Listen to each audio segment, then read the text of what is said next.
That was bad. No excuses, no what ifs, no got goalie, none of that. The Avs just have to be better than that. Plain and simple. Avs lose to the San Jose Sharks 6-2. Oh my goodness gracious! Wasn't it time? Score! Justice is served! The Avs had no business losing this game. If they play a full 60 minutes, they probably cruise to a victory, but they didn't. They barely even played 30, to be honest. And this wasn't special teams let them down, weird situations. The Avs got straight up beat at 5-on-5 in this game. Just can't happen. I will throw in the singular caveat of this could have easily turned into a blowout for the Avs with some missed opportunities on open nets even very early in the game, and the Avs also hit 2 more posts. But again, that's not an excuse. They have to actually finish for goals to count, and they didn't finish those. And then they took the second half of the game off, and that's how you get blown out. The first period was a bit messy for both teams, albeit relatively even on both sides, just kind of a little all over the place at times. I don't really have a problem with that in this game individually, but we've seen over the last handful of games, the Avs have not had their best stuff in the first period. They end up 1-0 at the end of the first here, which is fine, but if they get up 2-0 or 3-0, all of a sudden the rest of the game gets a lot easier when you're up like that early. The sloppiness spilled over into the penalty boxes as well, as both teams took 2 penalties in the period each. No power play goals were scored officially, but late in the first period, the Avs do get essentially a power play goal. It's a broken play at the end of the power play as Burakovsky's initial zone entry is going to get poke checked before he even gets across the line. It's a reset from there as Burakovsky is able to recollect and get across, and you see a great read by Girard jumping up into the play on the far side with all Sharks committed to this near side. Burakovsky recognizes him coming in as well, throws the puck into space ahead of him and allows him to skate into it, creating an opportunity here. And then Sam does his best Mikko Rantanen impression, cutting to the middle of the ice here and dunking on San Jose as he gets around his man, finds just enough space to get a shot off, and he's just going to beat Jones to the short side, catching Jones moving across. That's where Girard is going to make his money as far as shooting is concerned. He's not a great shooter, he's never going to be, but using his skating, penetrating in, that is where he can pick up a handful of goals. Girard was fantastic tonight in the first period, and through most of the second period, but with the Avs' lack of defense, not only Cale Makar missing, but Bowen Byram out tonight as well, they are essentially running Taves and Girard as the top pair, and at best, the rest of their 4 are all bottom pairing guys. So Girard just ran out of steam by the end of the game. It was pretty clear that he had nothing left in the third period, and unfortunately, that cost the Avs. The second period started out classic Avs. They dominate the early portions of the period, just completely control of the game, and it looks like they're poised to take over and run away with this one, particularly as they get an early power play and increase their lead to 2. An unusual setup here for the Avs is it's actually Mikko Rantanen running the blue line here with Girard on the left, McKinnon on the right. Trying things out, I guess, with Cale Makar out of the lineup. They play around the umbrella up high for a while before eventually McKinnon deciding to be the man that shoots the puck here. And wouldn't you know it, your good shooter, shooting from inside of the blue line, top of the circles here, gets a shot through to the net. Good things happen when you get shots through to the net. Gabe Landeskog sitting right in front of the crease with no one on him. That gives him plenty of room to find a rebound. Nice little backhand to do the job. Okay, the Avs are up 2-0 in the second period. Flips that switch. They should win this game. At absolute worst, you got to get a point out of it and make it to overtime. And that's not what happens at all. They kind of just pack it in mentally. They start to throw it into cruise control, which you just can't do with a 2-goal lead. It's not a 4-goal lead. You have to keep the pressure up. And it was a steady decline. The Avs were still playing pretty well through the first half of the second period, I would say, but it just started to trend downhill bit by bit until it completely fell apart. And even just 2 minutes after the Avs' second goal, they made it a 1-goal game, which should increase the Avs' urgency even more, but it just never really came back. A muffed zone entry gets even worse as Jost tries to reset by going back to Ryan Graves, but it's a pass across his body that Graves can't quite reach out and get, which leads to San Jose heading into the zone. The Avs are trying to recover here. It's a 3-on-3 situation. You can even see the Av as a fourth man back, so it shouldn't be exorbitantly dangerous, but, still not a great situation. Jost able to knock a puck loose. Here's another opportunity to kill this play before it even gets started. Can't win the puck battle, and now it quickly becomes an issue where the Avs are in trouble. A little bit overloaded on the far side as the puck comes back out.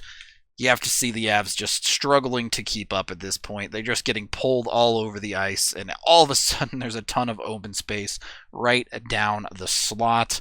Radim Simek. He has 3 career goals up to this point. He's about to have 4. All of those mistakes.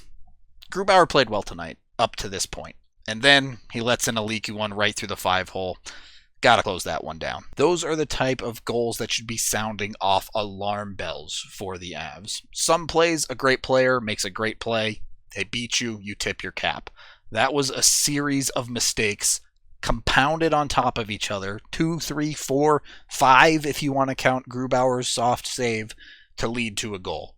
You have to find a way to stop the skid. One mistake, okay, that happens. 2 mistakes, not good, but sometimes you just have to accept that it's hockey. Bounces don't go your way. 3 mistakes, no. You have to cut it off before it gets that bad. It's pretty basic science from there on out. As the Avs trend down, the Sharks trend up. Maybe if the Avs sneak out of the second period with a lead, it's a different story, but they don't. And again, not for valiant efforts from Grubauer. He makes multiple great saves, including a couple on breakaways that keep the Avs in the game. But eventually, he's going to crack. Puck in deep for San Jose. Girard is going to chase down the initial puck carrier immediately, and Graves is going to be aggressive on that side as well, working out when the puck comes to the corner. This leaves Burakovsky and Saad standing out front where they're just kind of sitting there waiting for the play to develop, maybe trying to find some passing lanes. Then the play starts to develop as Kane comes around the backside of the net. Out here, you have Kevin Labanc skating in. Comfer getting a little bit tangled up with him here as Burakovsky slides across to kind of double team / take away some space from Kane. At the same time, Saad is going to move out towards the board to try and take away anything that goes back up to the point. And everything just kind of falls apart on the Avs here. Like I said last highlight, credit to Kane. He makes a great pass through the middle here, but what is Burakovsky doing? He's in no man's land as far as actually taking a man. So the only thing he can reasonably do as an effective play is make sure that this exact pass doesn't get through, and his stick is hanging out off the ice, up in the air, not covering anything. Meanwhile, Comfer has gotten beat by Labanc as well. You can already see the play developing. The great pass from Kane pretty much gives a tap-in to Labanc. Wake up.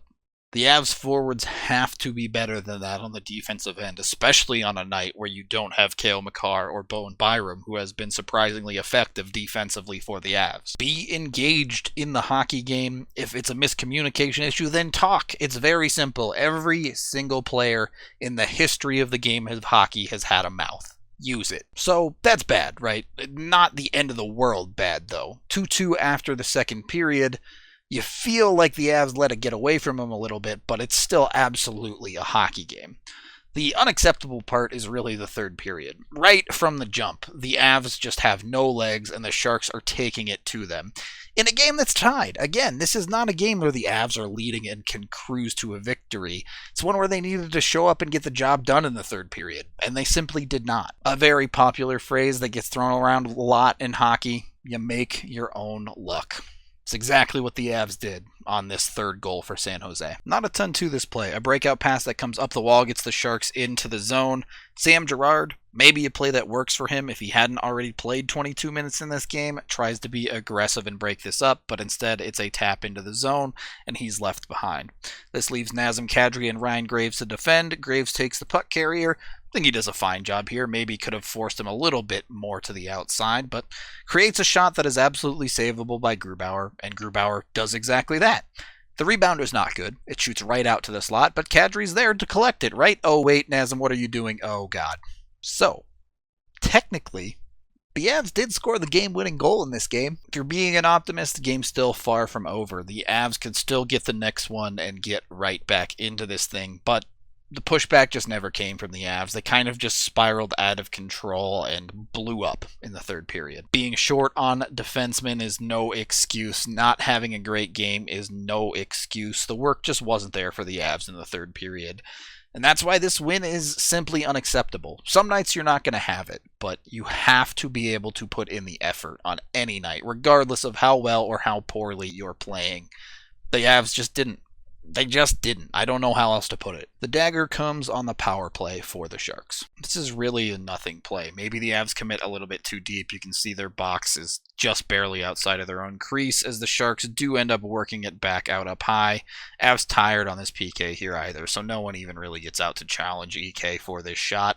All that ends up happening is the Avs end up screening their own goalie in Grubauer, but even then, Grubauer should be able to work around these bodies in front of him with a shot coming from EK. It's a shot on the blocker side. I don't think it's particularly powerful. It doesn't get tipped on the way in. Gruby just clearly never sees it. Double blocks in front. You can see the Sharks player is not even screening Gruby really at all. Gruby just trying to peek the wrong way through his own man. Never sees it. Gets beat. That's that. This goal's pretty irrelevant, but it pretty much sums up Ryan Graves' night. A puck going through the air, out of the zone. This blur is Graves. Instead of just stepping back and collecting the puck and resetting, for some reason, this is a puck that's still over his head at this moment. He decides to stick to the blue line, get his stick up in the air, and try to take a baseball whack at this thing to keep it in the zone.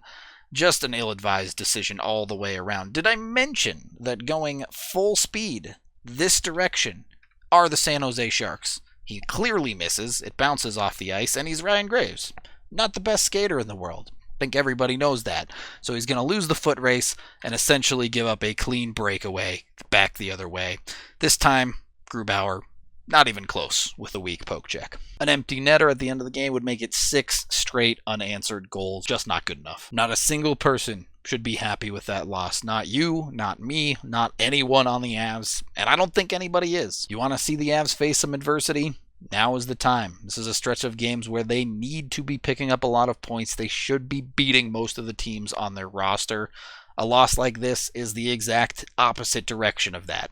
They need to step up and make up for it now. Not just win the games that they're supposed to, but go on a real run to make up for this if they actually want to challenge for the best team in the West. I've been patient with the Avs so far this year because I think they had earned that, and a lot of their losses were at least hard fought, if not the best games. This one, no more. It's time for the Avs to put up or shut up. That is the end of this game video review. Thank you for watching. Y'all know the drill. The DNVR.com, a bunch of amazing coverage. Also be sure to check out the podcast videos as well for more info on games. AJ, Evan, Blaze, myself, talking post-game after every single Avs game. I am Rudo, and I am going to sleep. Avalanche time, come on, grab your friends. We're going to the playoffs again with maybe